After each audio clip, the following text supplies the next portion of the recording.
Dear teachers, welcome to JS in English Learning. We are with Unit 6 of the revised PGTRB, that is American Literature, and we are discussing Toni Morrison's novel, Beloved. And we are with part 2, the story, the novel. Okay, we full details பார்த்துட்டு வந்துட்டு இருக்கோம். And part 2 begins with chapter 19. அப்போ நம்ம the previous chapter, that is part 1, chapter 18ல என்ன பார்த்தோம் அப்படின்னா, Paul D comes to know about Beloved's horrorsome act of killing her own child. அந்த information கேட்டோம். அவனுக்கு வந்து சீதை மீது இருந்த பற்று கொஞ்சமா விலகி அவன் என்ன பண்ணான், 124 அந்த வீட்டை விட்டு வெளியில போயிட்டான்.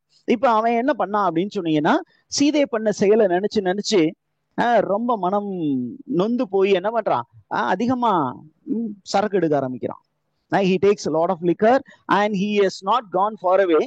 என்ன பண்றான், he is there in the church. அந்த சர்ச்சை சுத்தி இருக்கக்கூடிய ஏரியால தான் சுத்தி திரியிறான். அந்த சர்ச்சுக்கு வெளியில தான் படுத்து தூங்கிட்டு இருக்கிறான். இப்போ இந்த இன்ஃபர்மேஷன் யாருக்கு தெரியுது, ஸ்டாம்பேடுக்கு தெரிய வருது. ஏன் அப்படின்னு கேட்டீங்கன்னா, இந்த ஸ்டாம்பேடு வந்து he is wishing good things for Sita. Sita எவ்வளவு கஷ்டப்பட்டு இந்த ஊருக்கு வந்தா, அவ இங்க எவ்வளவு கஷ்டப்பட்டா அப்படிங்கிற விஷயம் எல்லாமே ஸ்டாம்பேடுக்கு தெரியும்.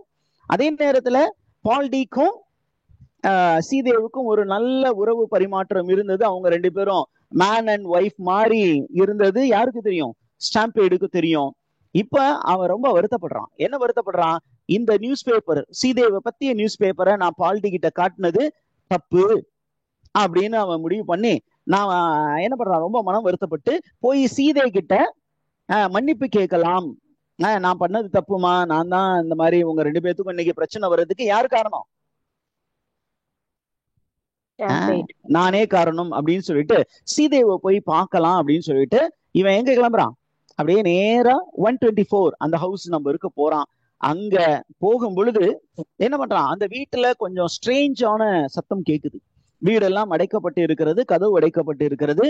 அப்ப அந்த வீட்டுக்குள்ளார நிறைய வாய்ஸ், ஒரு மாதிரி ஸ்ட்ரேஞ்சான வாய்ஸ் கேக்குது. அந்த வாய்ஸ் கேட்டோன்னு இவன் ஜன்னல் வழியா பார்க்கும் பொழுது அங்க அந்த பிலவடுடைய உருமாறிய தோற்றம், ஒரிஜினல் தோற்றம் தெரியுது, அது கோஸ்ட் தோற்றம் தெரியுது. அடிச்சு முடிச்சு இவன் என்ன பண்றான், அந்த இடத்துல இருந்து ஓட ஆரம்பிக்கிறான். Is the things clear, teachers? Yes, sir.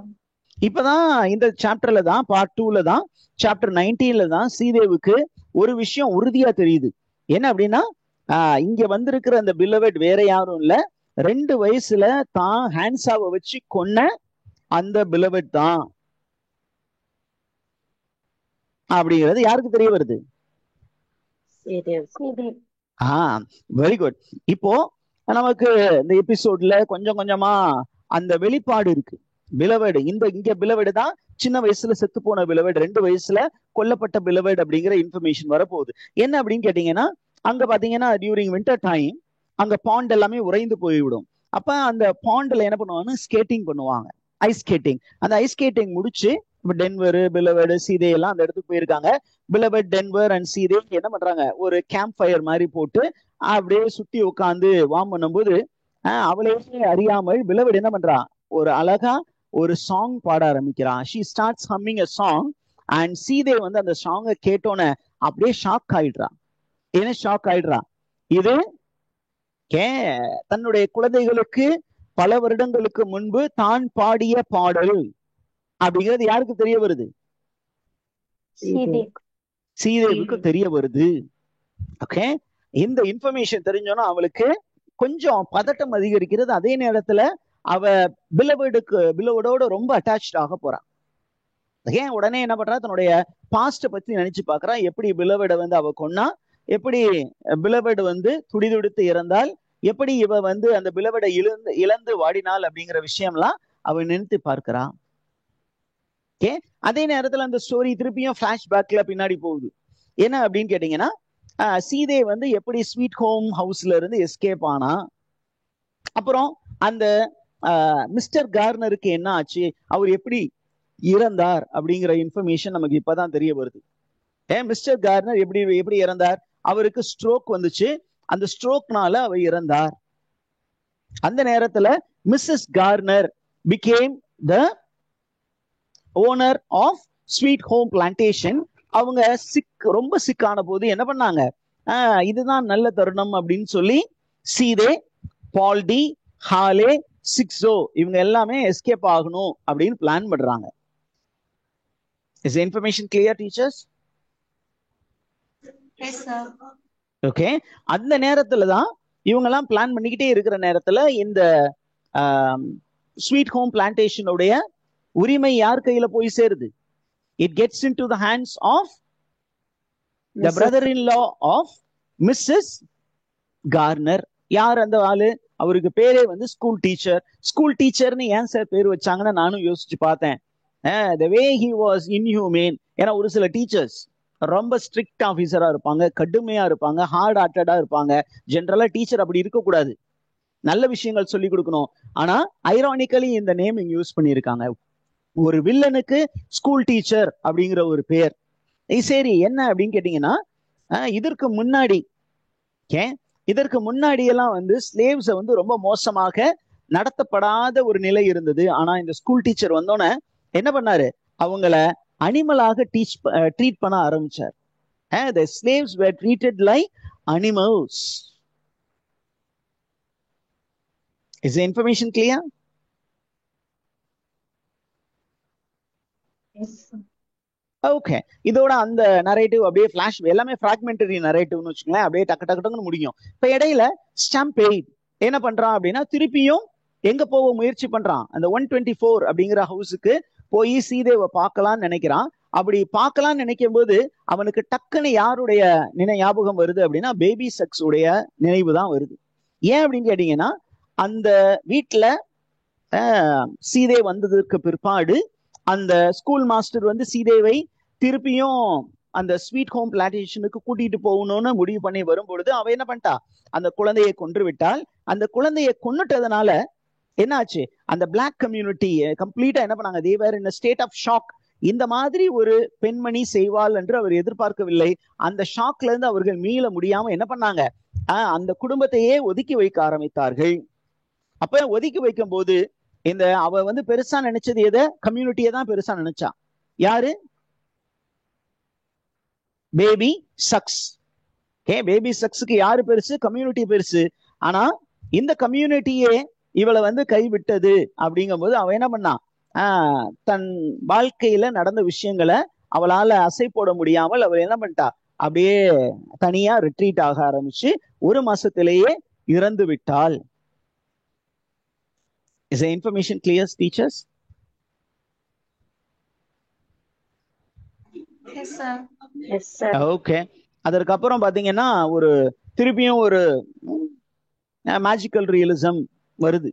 என்ன மேஜிக்கல் ரியலிசம் அப்படின்னு சொல்றீங்கன்னா, அவன் தன்னுடைய யாரு ஸ்டாம்பேட் வந்து தன்னுடைய பிரச்சனைகளை பத்தி யோசிக்கிறான், தன்னுடைய ஸ்ட்ரெஸ்ஃபில்டு கண்டிஷன் என்ன அப்படின்னு கேட்டீங்கன்னா, அதை வந்து ஒரு சிம்பாலிக்கா இதுல மென்ஷன் பண்ணியிருக்காங்க. அவன் என்ன பண்றான்? ஒரு நாள் அந்த ஆத்துக்கு போறான். அந்த ஆத்துல அவனுக்கு கையில என்ன கிடைக்குது? மீன் பிடிக்க போறான். அவன் கையில ஒரு ரிப்பன் தான் கிடைக்குது. அந்த ரிப்பனை வச்சு என்ன பண்றான்? அவன் தன்னுடைய முடிய கட்டி கட்டி வச்சிருக்கிறான். அண்ட் அந்த ரிப்பனை வந்து அவன் யூஸ் பண்ண நாளிலிருந்தே அதற்கு அப்புறம் தான் அவன் என்ன பண்றான்? 124 போறான். அந்த வீட்டுக்கு போகும் பொழுது அவன் என்ன கேட்கிறான்? he is hearing the noise of the killed black people. கொலை செய்யப்பட்ட பிளாக் பீப்புளுடைய சத்தம் எங்கே கேட்கிறது? அந்த வீடு நம்பர் 124 கேட்கிறது. உடனே என்ன பண்றான்? கொஞ்சம் மிரண்டு போய் நேரா இங்க இருந்து உட்டந்தட்டைன்னு அந்த ஊரு உள்ள ஓடி போய் அங்க இருக்கக்கூடிய ஆடவர்கள் பெண்டியர்கிட்ட இதெல்லாம் சொல்றான். அந்த வீட்டுல நான் இந்த மாதிரி ரொம்ப அமானுஷ்யமான விஷயங்கள் நடப்பதாக நான் உணர்றேன் அப்படிங்கிறத சொல்றான். அதே நேரத்துல பால்டி எங்க இருக்கான் அப்படின்னு தேடி கண்டுபிடிக்கிறான். பால்டி எங்க இருக்கிறான்? சர்ச்சில் இருக்கக்கூடிய ஒரு செல்லர்ல அவன் படுத்து தூங்கிட்டு இருக்கான். அவன்கிட்டையும் போய் இந்த தகவலை சொல்கிறான். Is the information clear, teachers? Yes, sir. Okay. அது வந்து ஒரு அண்டர் கிரவுண்ட் ரூம். அந்த அண்டர் கிரவுண்ட் ரூம்ல தூங்கிட்டு இருக்கிற அவனையும் பார்த்து சொல்றான். Now we are moving on to chapter 20. Chapter 20, it's a very long chapter. And in the chapter வந்து என்ன narrative அப்படின்னா, it is narrated in the first person perspective. இதுல என்ன narrative பயன்படுத்த போறாங்க? Perspective is first person perspective. And who is the speaker அப்படின்னா, சீதே is the speaker. சீதே வந்து ஒரு சில விஷயங்களை நமக்கு சொல்ல போறா. எதை பத்தி? அந்த ஸ்வீட் ஹோம் பிளான்டேஷன்ல தனக்கு என்ன நடந்தது என்பதை பற்றி அவளே சொல்வதாக இருக்கிறது. இதுல அப்படியே ஒரு கோர்வையா ஸ்டோரி சொல்ல போறது இல்ல. Instead thought as it comes to the mind of the speaker, it is called a stream of consciousness narration. அப்படியே கோர்வையா ஒண்ணுக்கு அப்புறம் ஒண்ணு அப்படின்னு சொன்னீங்க, இட் இஸ் கொஹிரண்ட் நரேட்டிவ். இங்க கொஹிரண்ட் நரேட்டிவ் கிடையாது. மைண்ட் எப்பொழுதுமே அப்படியே கொஹிரண்டா சொல்றது கிடையாது. அது இன்டெலெக்ட் தான் அந்த தனித்தனியா வர்றத ஒன்னா போட்டு அப்படியே லாஜிக் வச்சு சொல்றது, காஸ் அண்ட் கான்சிக்வன்ஸ. அந்த மாதிரி வராம எதெல்லாம் மனசுக்கு வருதோ அதெல்லாம் சொல்ல போறா. யாரு சொல்ல போறா? சீதை. இப்ப சீதை என்ன பண்ண போறான்னா, தான் வந்து ஸ்வீட் ஹோம் பிளான்டேஷன்ல இருந்து எப்படி எஸ்கேப் ஆன, அப்படி எப்படி பிலவட் இறந்தால், அவ பிலவட ஏன் கொன்னா அப்படிங்கறத பத்தி எல்லாம் அவ அப்படியே நம்ம கிட்ட க்ளோஸா சொல்ல போறா. ஓகே, அதுக்கப்புறம் என்ன சொல்ல போறா அப்படின்னா, பிலவட் இறந்த பிற்பாடு how she felt isolated from the community. அந்த கம்யூனிட்டி வந்து தன்னை வெறுத்தது அல்லவா. அவ ஜெயிலுக்கு போயிட்டு வந்ததுக்கு அப்புறம் எல்லாரும் வெளுத்துட்டாங்க. இப்ப அந்த வாழ்க்கையில அவரை வாழ முடியாம ஒரு சூழ்நிலை இருக்கும் பொழுது வயிற்று பிழைப்புக்காக அவ என்ன எந்த அளவுக்கு போயிட்டா அப்படின்னா, தன்னுடைய உடலை விற்கும் அளவிற்கு போய்விட்டாள். அந்த அளவுக்கு அவ வந்து வறுமையில வாடி இருக்கா. அதையும் வந்து யார் ஃபைல் பண்றா? சீதை வந்து இந்த சாப்டர்ல ஃபைல் பண்றா. ஓகே, அதே நேரத்துல என்ன சொல்றா, இந்த பிலவட கொன்ன அந்த கில்ட் வந்து அவளை மிகவும் பாதித்தது. அதனால அவன் என்ன நினைச்சா, நிறைய நேரங்கள்ல பிலவட் போன இடத்துக்கே நானும் போயிடுறேன், என் மகளை நானே என் கையில கொண்டுட்டனே, அவ இன்னைக்கு இல்லாத இடத்திற்கு போயிட்டா, அதே இடத்துக்கு நானும் போயிருக்கேன். ஆனா ஒரே ஒரு விஷயம் மட்டும் இவளை தடுத்தது. என்ன? பக்லர், ஹோவர்ட், டென்வர் அவங்களை நினைச்சா. அதனால அவ என்ன பண்ணல,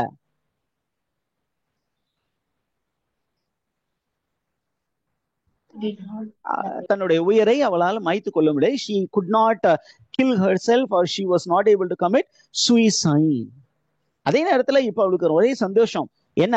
தன்னுடைய மகள் இறந்ததாக நினைத்த மகள் உயிரோடு வந்து விட்டாள். எப்படி வந்திருக்கா? she has come back as if she has come from sleep or as if she has come from drowning. ஆத்துல மூழ்கி போனவள் அப்படியே எந்திரிச்சு வந்த மாதிரி வந்துட்டா அப்படின்னு ரொம்ப சந்தோஷமா இருக்கிறா. இதோட அந்த சாப்டர் முடியுது. Chapter 21 again a stream of consciousness narrative. இப்போ யாருடைய பெர்ஸ்பெக்டிவ்ல ஸ்டோரி சொல்ல போறாங்க அப்படின்னா, டென்வருடைய பெர்ஸ்பெக்டிவ்ல ஸ்டோரி சொல்ல போறாங்க. யாரு டென்வர்? சீதேஸ் last daughter. இப்போ அவளுடைய பெர்ஸ்பெக்டிவ்ல ஸ்டோரி சொல்ல போறாங்க. ஓகே, இவன் என்ன சொல்றா அப்படின்னா, தன்னுடைய அவர் பார்க்காத தனது தந்தையை பத்தி சொல்றா. இங்க தந்தை வந்து என்னை எப்படி எல்லாம் வாழணும்னு கனவு கண்டிருப்பாரோ அந்த மாதிரி எல்லாம் நான் வாழ போறேன். அதே நேரத்துல அவளுக்கு அவ ஓப்பனா சொல்றா என்ன அப்படின்னா, என் அம்மாவை எனக்கு ரொம்ப பிடிக்கும். அதே நேரத்துல என் அம்மாவை நினைச்சு எனக்கு ஒரு பெரிய பயம் இருந்தது. என்ன? எனது மூத்த சகோதரியை கொன்று போட்டதை போல் என்னையும் அவள் கொன்று போட்டு விடுவாள். ஓகே, அப்படின்னு அவ பயந்தா. அதே நேரத்துல அவ சொல்றா, எனக்கு இந்த வாழ்க்கையில நான் கூட என் வாழ்க்கைய முடித்துக்கிட்டு இருந்திருப்பேன். ஆனா என்ன இந்த வாழ்க்கையை வாழ தூண்டியது யார் அப்படின்னா, என்னுடைய கிராண்ட் மதர் பேபி சக்ஸ். இந்த கிராண்ட் மதர் என்ன சொன்னாங்க, இந்த உலகத்துல நீ யாரையுமே நம்பாத, யாரை மட்டும் தான் நம்பணும், உன்னை மட்டும் நம்பு. உன் உள்ளர வந்து ஒரு இன்ஸ்டிங் இருக்கு, அந்த இன்ஸ்டிங் உன்னை எப்படி வழி நடத்தி உன்னை வந்து எப்படி நடக்க சொல்லுதோ அந்த மாதிரி இரு. நீ வந்து உன்னை லவ் பண்ணணும் அப்படின்னு சொல்லி இருக்கிறாங்க. அப்ப அதை போல இவர் வாழ்ந்தாள். Right. இப்ப chapter 22 it is going to speak about the place from which beloved came into the world. அப்ப இந்த ஸ்டோரிக்குள்ளார beloved எப்படி வந்தா அப்படின்னா, தண்ணீரிலிருந்து அவள் வந்தாள். எதுல இருந்து எந்திரிச்சு வந்தா? ஒரு வாட்டர் நிம்ப் மாதிரி இந்த ஸ்பிரிட் வந்து தண்ணிக்குள்ள இருந்து வந்துச்சு. Is the information clear, teachers? இந்த தண்ணீர் அப்படின்னு நரேட்டிவ் எதை நோக்கி போகுது அப்படின்னா, ஆப்பிரிக்கால இருந்து ஒரு ஷிப் வந்துச்சுல்ல, ஆப்பிரிக்கால இருந்து ஒரு ஷிப் வந்துச்சு. அந்த ஷிப்ல யாரு வந்தா? நான் அப்படிங்கிற ஒரு லேடி, சீதேவுடைய மதர் எல்லாம் வந்தாங்க. அப்ப அந்த ஷிப்ல பிளாக் பீப்புள் எவ்வாறு ட்ரீட் பண்ணப்பட்டார்கள், எப்படி நிறைய பேர் நிறைய பிளாக் பீப்புளை வந்து கடலினுள்ளே தூக்கி போட்டார்கள் என்பதை பத்தி எல்லாம் நரேட்டிவ் வருது. இது எப்படி சார் பிலவெடுக்கு வந்திருக்கும் அப்படின்னு நமக்கு கொஸ்டின் வரும்போது the author is reminding us about race consciousness or collective unconsciousness. Okay, collective unconsciousness. இப்போ அந்த collective unconsciousnessல எப்படி பிலவெட லிங்க் பண்றது அப்படின்னு கேட்டீங்கன்னா, beloved was the spirit of all the African people who were dropped into the sea from the slave ship. அவங்க அந்த கடலுக்கு ஆழத்துக்கு போய்கிட்டு இருந்தாங்க, அவங்கள யாருமே நினைக்கல. ஆனா யாருதான் நினைச்சு அழுதுகிட்டு இருந்தா? சீதே என்பவள் கடந்த காலத்தில் தனது இனம் அனுபவித்த வேதனைகள், தான் அனுபவித்த வேதனை, தனது பிஞ்சு குழந்தையை அவள் கொன்ற அந்த கில்ட் கான்சியன்ஸ் எல்லாம் அப்படியே அதை நினைச்சுக்கிட்டே இருக்க இருக்க இது எல்லாமே அந்த ரேஸ் உடைய எல்லா ஸ்பிரிட்டுடைய ஒத்த உருவம் தான் பிலவெட். அந்த பிலவெட் அந்த கடலின் மட்டத்தை போய் அடைந்திருந்தால் அது ஒண்ணும் இல்லாம இருக்கும். ஆனா அடைகிறதுக்கு முன்னாடி இவ அதை நினைச்சுக்கிட்டே இருந்ததுனால அந்த ஸ்பிரிட் டக்குன்னு அங்க இருந்து ஒரு யூட்டர்ன் போட்டு நேரா இந்த ஆத்துக்கு வந்து இங்க இருந்து ஆத்துல இருந்து ஒரு இளம் பெண்ணாக உருவெடுத்து எங்க வந்துருச்சு? ஹவுஸ் நம்பர் 124, அந்த வெதர் பீட்டன் ஹவுஸுக்கு நேரா வந்துச்சு. வாமா வா, நான் உனக்காக தான் வந்திருக்கேன்னு அங்க வந்து அவளை வச்சு செஞ்சுச்சு. ஓகே, நவ் இது வரைக்கும் டிஸ்டிங்டா ஒவ்வொரு கேரக்டருடைய பெர்ஸ்பெக்டிவ்ல ஸ்டோரி சொல்லிட்டு வந்துச்சு. இப்ப சாப்டர் நம்பர் 23 ரொம்ப ரொம்ப டிஸ்டர்பிங் சாப்டர். என்ன அப்படின்னா, இப்ப ஒரு வாய்ஸ் கேட்க போறது இல்ல, எல்லா வாய்ஸும் ஒன்னா கலந்தா எப்படி இருக்க போகுமோ அந்த மாதிரி ஒரு நாய்ஸியான narrative. It is called cacophony. It is a mingling of many memories. Okay, இந்த many memories தான் அந்த many memories எல்லாரும் சொல்லிட்டு இருக்கும்போது தான் யார் அந்த பக்கம் வர்றா? ஸ்டாம்பேய்டு வர்றான். ஸ்டாம்பேய்டு வந்து அங்க உள்ள பாத்தீங்கன்னா, என்னடா இவ்வளோ கராமுரன்னு கத்துதே பேய் அப்படின்னு கத்துதே அப்படின்னு சொல்லிட்டு என்ன பண்றான்? பயங்கரமா அந்த சத்தத்தை கேட்டு பயப்படுறான். அதுல ஒரே ஒரு விஷயம் மட்டும் ரொம்ப டாப்பா கேக்குது. என்ன அப்படின்னு கேட்டீங்கன்னா, எல்லா வாய்ஸும் ஒன்னா சேர்ந்து அது சீதே உடைய வாய்ஸ் மட்டும் டாமினேட் பண்ணுது. என்ன, சீதே வந்து கம்ப்ளீட்டா பிலவெட பாக்குறான். பிலவெட பார்த்து இதுதான் என் மகள்னு சொல்லி, you are mine, you are mine, you are mine அப்படின்னா, you are my spirit, you are my daughter, you are my daughter, you are my daughter, you are mine அப்படின்னு சொன்னோன்னே அந்த ஸ்பிரிட் கம்ப்ளீட்டா யாருக்குள்ளார போக போகுது? சீதேக்குள்ளார போக போகுது. and சீதே is going to become pregnant again. இதெல்லாம் கொஞ்சம் ஒரு மாதிரி தான் இருக்குது, இருந்தாலும் நம்ம அக்செப்ட் பண்ணி தான் ஆகணும். ஏன்? அதுதான் நரேட்டிவா கொடுத்துருக்காங்க. we are getting into chapter number 24.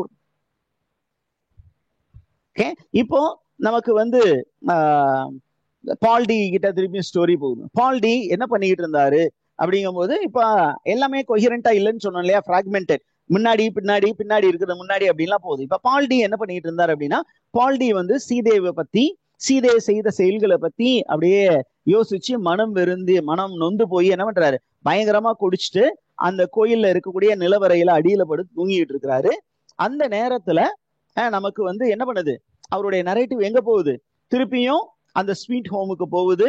அந்த ஸ்வீட் ஹோம்ல இருந்து அவர் எஸ்கேப் ஆக கூடிய அந்த நாளில் நடந்த விஷயங்கள் எல்லாம் அவருக்கு ஞாபகம் வருகிறது.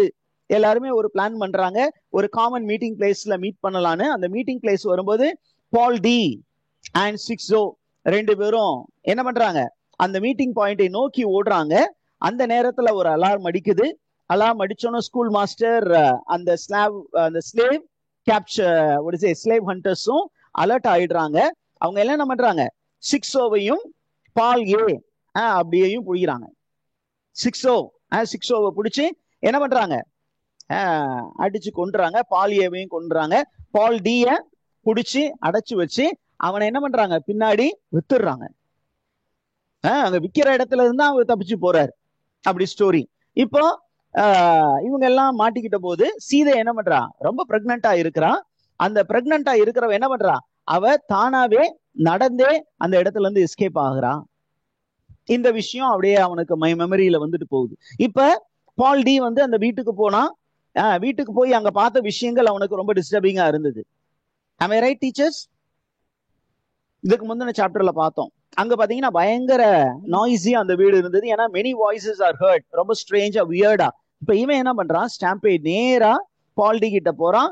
பால்டி கிட்ட போய் என்ன பண்றான், அவன் பார்த்த விஷயத்தை எல்லாத்தையும் பால்டி கிட்ட ஒண்ணு விடாம சொல்றான்.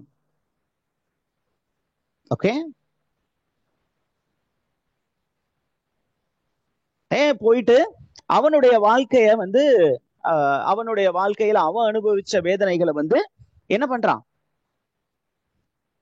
பால்டி கிட்ட சொல்றான். அலாங் வித் சீதையுடைய பிரச்சனையும் சொல்றான். அவன் வாழ்க்கையில் என்ன சார் நடந்திருக்குன்னா, இவனுக்கு ஒரு மனைவி இருந்தால், ஆனால் இவனுடைய ஸ்லேவ் மாஸ்டர் இருக்காருல்ல, அவர் என்ன பண்ணாரு, டெய்லியும் ஒய்ஃபை கொண்டு வந்து என் வீட்டுல விட்டுரு அப்படின்னு 1 வருஷம் அந்த மாதிரி ஒரு கொடுமையை இவன் அனுபவித்தான். தனது மனைவியை கொண்டு போய் அந்த மாஸ்டர்கிட்ட நைட்டு விடுறது, அந்த மாதிரி விஷயங்கள், அந்த விஷயத்த சொல்றான். அதே நேரத்துல சீதேவுக்கு நடந்த கொடுமைகள் எல்லாத்தையுமே அவன் விளக்கி சொல்றான். சீதை எந்த அளவுக்கு மனம் உடைந்து போனாள் அப்படின்னா, அந்த ஸ்கூல் மாஸ்டர் வரதை பார்த்துட்டு out of love how she killed beloved அப்படிங்கிற விஷயம் எல்லாம் சொல்றான். ஓகே, அதே நேரத்துல பால்டி சொல்றான், ஆமா இன்னைக்கு beloved அப்படின்னு ஒரு பொண்ணு அந்த வீட்டுல இருக்கு. அந்த பொண்ணு யார் வீட்டுல இருக்கு, சீதே வீட்டுல இருக்கு, அந்த பொண்ணு தானே அப்படிங்கும் போது இவன் சொல்றான், இல்ல நான் அந்த மாதிரி ஒரு பொண்ணு இருக்கிற மாதிரி நான் கேள்விப்படவே இல்லையே. ஸ்டாம்பேட் நோஸ் எவ்ரிஒன், அந்த ஊர்ல இருக்க எல்லாரையும் தெரியும். ஆனா இந்த மாதிரி ஒரு பொண்ணு அந்த ஊர்ல கேள்விப்படல, இந்த ஊருக்குள்ளார இந்த மாதிரி ஒரு பொண்ணு வரல. ஏன், இவனை தாண்டி அந்த ஊருக்குள்ளார யாருமே வர முடியாது. அந்த அளவுக்கு ஒரு ஒரு பர்சன் தான் ஸ்டாம்பேட். அவன் தான் எல்லை காவலன் மாதிரி. அப்ப என்ன தாண்டி எந்த பிளாக் கேர்ளும் வரலையே, ஒரு 18 year plus வேர்ல்ட் கேர்ள் வரலையே அப்படின்னு சொன்னா பால்டி கொஞ்சம் அலர்ட் ஆகுறாரு. This is the content of part 2. ஓகேவா? Shall we get into the next